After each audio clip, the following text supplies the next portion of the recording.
Olen Saara Karlsson. Olen 20 vuotta vanha tyttö Vantaalta. Asun nytten Vaasassa. Muutin Vaasan opiskelemaan kasvatustiedettä Åbo Akademiassa.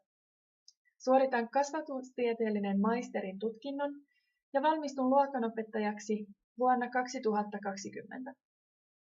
Aion myös hankkia aineenopettajan pätevyyden historiassa. Yläasteen jälkeen muutin Norjaan opiskelemaan ja pelaamaan käsipalloa. Norges toppidrettsgymnasiumissa opiskelen terveystiedettä ja sain käsipallon huippukoulutusta. Muutin vuoden jälkeen takaisin Suomen ja aloitin opiskelemaan globaalinen suuntaus Helsingin gymnasiumissa. Tulin ylioppilaaksi 2015. Minulla on myös uimaopettajan koulutus. 2013, kun täytin 18 vuotta, aloitin työskentelemään luokanopettajaksi sijaitseksi Vantaan kaupungissa. Työskentelin samaan aikanakin iltapäiväkerhon ohjaajana Kyrkobyskolassa.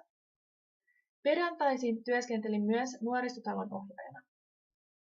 Uimaopettajana työskentelin viikonloppuisin sekä Folkhälsanille että Föreningen för barnkultur i Korsunille. Vuonna 2013 aloitin valmentamaan käsipallojoukkuetta Vantaalla. Kesäisin olen työskentellyt isoisena rippileirillä, Floristina Cityblummorissa Ahvenanmaalla sekä vastaanottovirkkailijana ja keittiöapulainen Sandesund kaupungilla Ahvenanmaalla. Äidinkielenä puhun ruotsia, suomen kielen taidot ovat suulliset sekä kirjalliset.